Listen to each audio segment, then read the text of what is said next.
भक्ति मार्ग इसलिए बोलते हैं कि अगर भक्ति मार्ग की तरह शिवलिंग को पूजते हैं, अगर अर्थ सहित पूजा, अर्थ सहित माना, तुमको ऐसा बनना है, जमीन आसमान का अंतर है। शिवलिंग को भक्ति मार्ग में करोड़ों फॉलोवर्स होंगे आगे चल के, लेकिन तुम शिवलिंग का स्वरूप धारण कर रहे हो, सोचो कितनी जमीन आसमान का अंतर है।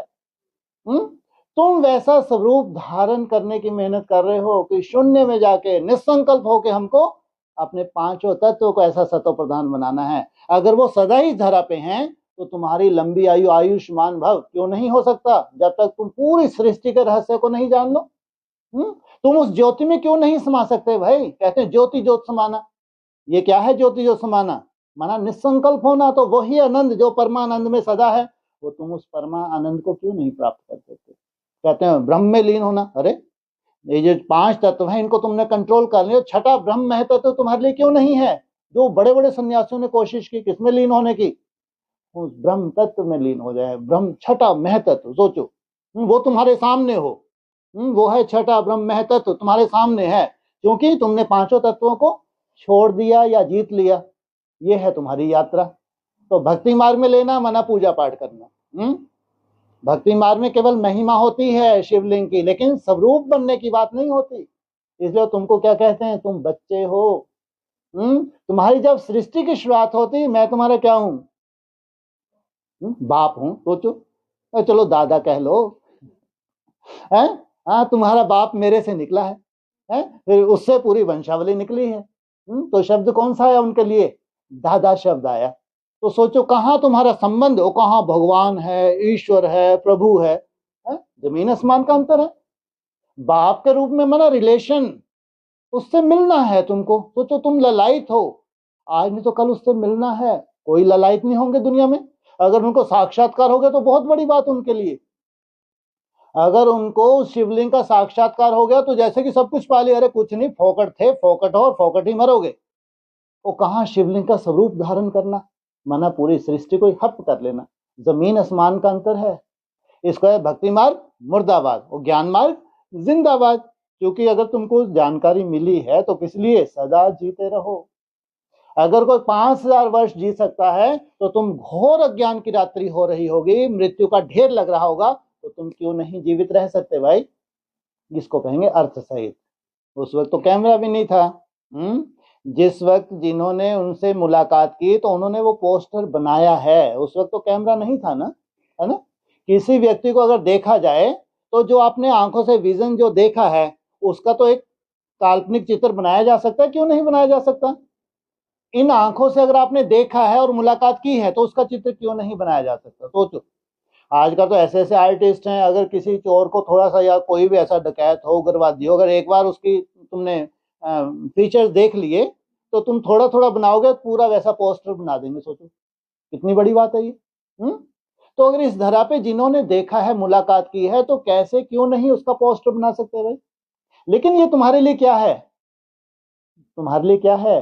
तुम्हारा एक टारगेट है, पूजा करने के लिए नहीं है तुम्हारे लिए। क्यों नहीं तुमने अपनी दुनिया में पोस्टर लगा के चारों तरफ रख दिए? जहां से उस अव्यक्त ज्योतिर्लिंगम की महिमा हो रही है वहां एक भी पोस्टर नहीं है। क्योंकि पूजा के लिए थोड़ी है कि एक तुमने वहां पोस्टर चिपका दिया, एक नीचे एक बड़ा पोस्टर यहां चिपका दिए। फालतू बातें थोड़ी हैं तुम्हारी दुनिया में। एक भी पोस्टर नहीं है तुम्हारे यहाँ। क्यों? तुम अर्थ सहित। तुमको पोस्टर नहीं चाहिए, तुमको स्वरूप चाहिए। इसलिए तुम्हारे लिए कहते हैं स्वरूप निष्ठ। कैसे बनते हो? इसलिए तुम्हारा है बड़े से बड़ा लक्ष्य। हाँ, भविष्य की तुम्हारी रूपरेखा है पूरी। और जब तक तुम्हारा मिलन ना हो तुम्हारी यात्रा अधूरी है। नई सृष्टि की शुरुआत भी नहीं कर सकते। जब तक तुम्हारी पर्सनल मुलाकात ना हो तब तक तुम्हारी यात्रा अधूरी है। इसलिए दिन रात क्या करते हो? निसंकल्प अवस्था की प्रैक्टिस करते हो, निसंकल्प। जबकि यहां शक्तियों को ढेर के ढेर साक्षात्कार होने वाले हैं उनके, अभी भी होते हैं, ढेर होंगे। कोई वैल्यू नहीं है तुम्हारी दुनिया में। महाअवतार बाबा जी के ढेर साक्षात्कार, इतना बहलाएंगे बात मत पूछो, लेकिन वैल्यू लेस, कोई वैल्यू नहीं है। भक्ति मार्ग मुर्दाबाद। अगर वहां किसी को साक्षात्कार हो जाए तो वो तो यूट्यूब पे पता नहीं कितने पैसे कमा ले। तो जमीन आसमान का अंतर है। इसलिए यहाँ भक्ति मार्ग नहीं है। कोई ऐसी हिम्मत नहीं रख सकता दुनिया में कि हम ऐसा बने। कैसा? अभोक्ता, ना खा रहा है ना पी रहा है, सोचो साधारण बात है क्या? है? जब तुम्हारा खाना पीना ही समाप्त हो जाता है तो फिर ये साधारण बात है क्या? है? फिर भी तुम डटे रहो, तुमने अभी देखा नहीं है, कब देखोगे, नहीं देखोगे, तुम जाके मरो।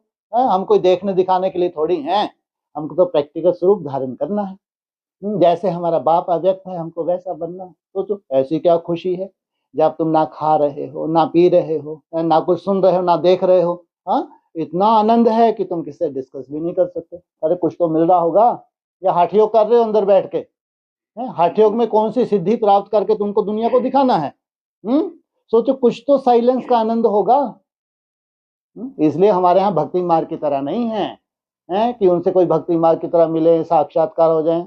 माना जिनको साक्षात्कार हो रहे हैं वो भी वैल्यू नहीं दे रहे, ये हैं ज्ञानी तो आत्मा है। इसलिए इसको कहेंगे अर्थ सहित, बाकी वो सब अनर्थ है। अगर भक्ति मार्ग में कोई साक्षात्कार हो रहे हैं, आगे खड़े हो गए, तो उससे हो क्या रहा है? कौन से पावन बन गए? अल्पकाल के लिए पर मिल गई, उस आधार से उनको प्रसिद्धि मिल गई। कहाँ के पावन बन गए तुम? कहाँ से बाप समान बने? इसलिए हमारा लक्ष्य है बाप समान अभोक्ता बनना, असोचता बनना, निर्विकल्प समाधि, ये है हमारा लक्ष्य।